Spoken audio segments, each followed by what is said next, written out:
Hello, Dr. Mike Matthews, physical therapist here with the PT 411. Thanks so much for joining me. If you already haven't done so, make sure you follow, like, and subscribe Facebook, YouTube, and Instagram so you can be notified when I come out with new content. This week, we're going to be talking about the diagnosis of tennis elbow or even golfer's elbow, depending on which side of the elbow we have our pain on. Oftentimes somebody will start having elbow pains, it won't go away after a while, people get worried, they go and see some sort of healthcare practitioner, and looking at that elbow, doing a few quick simple tests, everything comes up positive, and we get our diagnosis of either tennis elbow if we have pain on the outside of the elbow, or golfer's elbow if we have pain on the inside here. After that, people are set up on the different treatment protocols to treat either or both of those, and oftentimes they don't get any relief with it, and sometimes the symptoms end up getting worse. There's lots of research and studies. Some of them suggest that this or that protocol or exercise or treatment is the best thing for it. Then the next study comes along and they have completely opposite results. And with all this inconsistent research, it can get very, very difficult and frustrating trying to stay on top of the research that suggests to do this or that or a combination of this or that. And for somebody that has a lot of experience with elbow issues, I can tell you with a lot of confidence that the problem isn't with the treatments. The problem is with misdiagnoses or getting the wrong diagnosis with that elbow pain. I already talked about in the past video, the first time I was experiencing elbow pain on the outside of this right elbow here. It was very difficult, very painful. I saw a few specialists for this. I was given the diagnosis of tennis elbow, told what to do for it, and I was sent on my way. And it didn't get better at all. It actually started to get worse. And it wasn't until PT school when we were looking at the neck and I was going through these different movements and treatments that I found out that my neck was actually dictating how my elbow felt. I had no pain in my neck. I had no pain radiating down to my elbow. I just had pinpoint elbow pain, and I never thought, and nobody else ever thought, since it was such a localized pain here and it did have some positive tests at the elbow, to ever look at my neck. But sure enough, I figured out a movement pattern, I worked on my neck, and it resolved that elbow pain very, very quickly. So that was the first time I had elbow pain. I had it a second and a third time.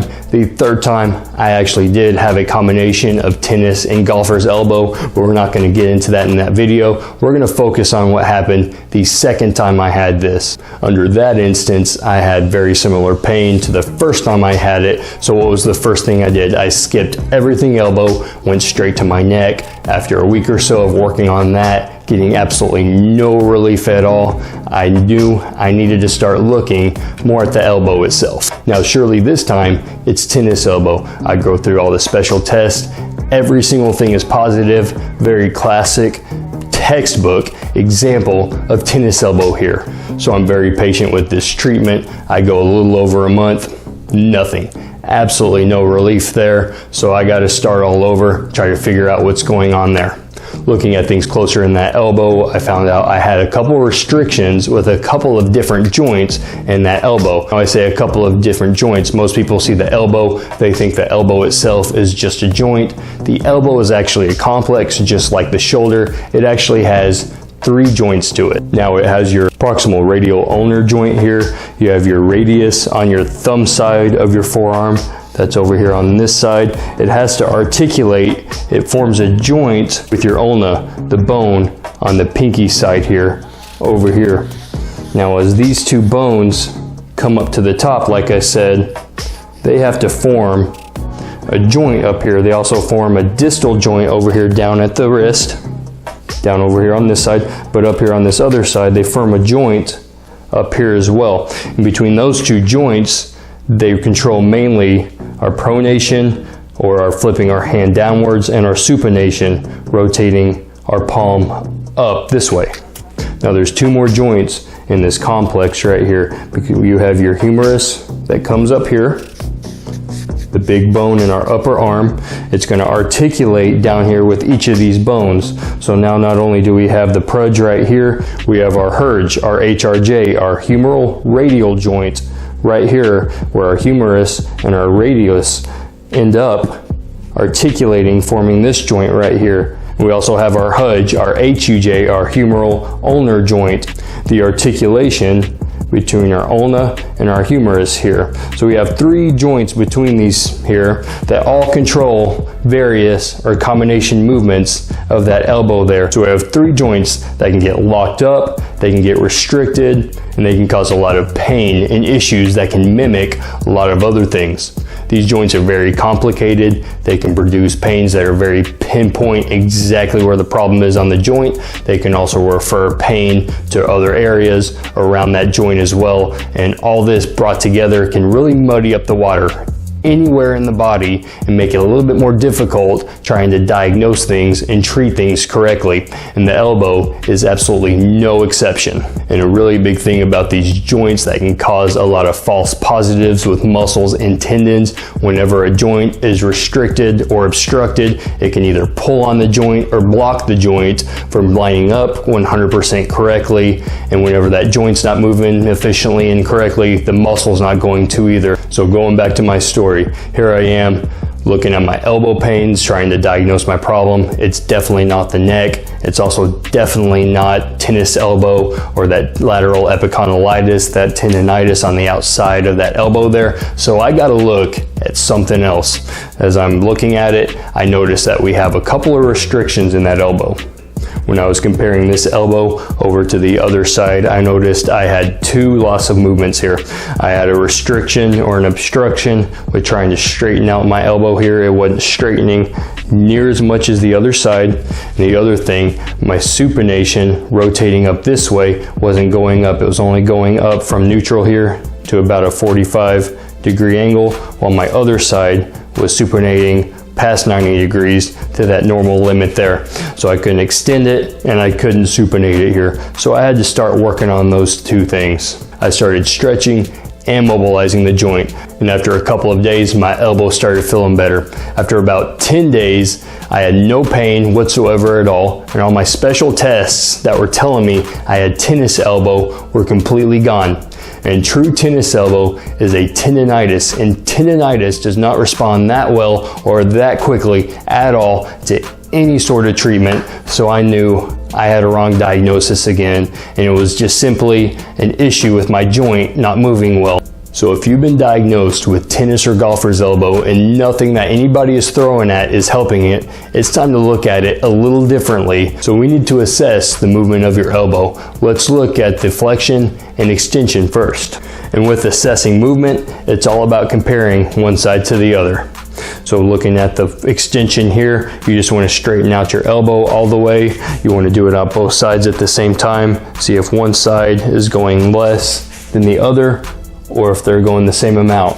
And extension is the most common that we'll see with the elbow. So if that's fine, we need to move on to flexion. We need to work up going this way, see if one side is going further than the other. And again, it can be a little bit more subtle than this. It can be going quite a bit further, but not near as far as the other side there. So we need to look at that as well. We need to look at our pronation and supination. Just make sure those elbows stay at your side here. We're going to start off by rotating up, see if one side's going further than the other. Again, it can be more subtle than this. And we also have to work for not only that supination, but going into that pronation and trying to look that way. So let's say we found our movement limitation. We got to start mobilizing those joints in that direction. The 3 easiest ones to work on is the pronation, supination, and the elbow flexion. So let's look at elbow flexion first. All you simply got to do here is try to add overpressure to bending it. It's probably going to be painful. It's probably not going to feel too good. Just do what you can tolerate, and we need to slowly work our way into it. So you're just using that other hand, trying to push it into more and more flexion. Do it as a repeated movement. You got to do it 6 or 7 times a day to really get it mobilized and to make sure that we're doing it that frequency so that any motion that we get back, we maintain that and it doesn't just go backwards. So we have to do it very frequently here too.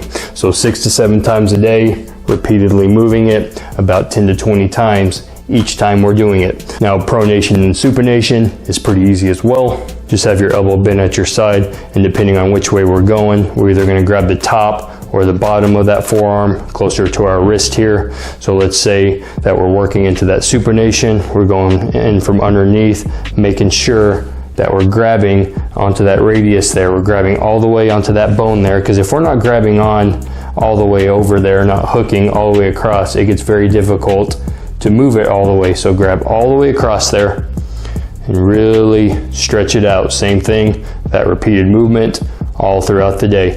Working into pronation, we're gonna go over, we're gonna make sure we grab all the way onto that ulna there, and we're rotating this way. Again, if we're not grabbing all the way over and hooking it, you're never gonna get that full rotation there. So hook all the way over, work into that pronation. So mobilizing into extension, straightening that elbow, oftentimes we're gonna need a little extra help. It can be difficult to leverage, to find that leverage point there with straightening it out, just using our body. So oftentimes we need to find something external to help out with that. The easiest way to accomplish that is to sit sideways next to a surface, get a ball that's slightly deflated. You're just gonna rest your upper arm up against the ball here. Now you have your leverage point. Make sure you're not elevating at the shoulder while you're working on this, but you're using that other arm to work on repeatedly extending that elbow. Same thing as all the other ones. You gotta do this repeatedly throughout the day. So anytime we have pain, anytime we have an injury, if we're working on something specific, trying to get it better, and nothing's getting it better, and we're being patient, and it's been months, it's okay to question things. It's okay to explore other diagnoses, other options, and other treatments. And the more we understand our bodies, the better educated we are about how the body works, the better equipped we are to be able to invest in the future of our health. Next week, we're going to be looking at actually how to treat an actual tennis elbow or golfer's elbow, and there's not a lot to that. Next week, we're going to explore options to treating actual tennis and golfer's elbow, so make sure you stay tuned, follow, like, subscribe, Facebook, YouTube, and Instagram. Again, I'm Dr. Mike Matthews with the PT411. Thanks for joining me.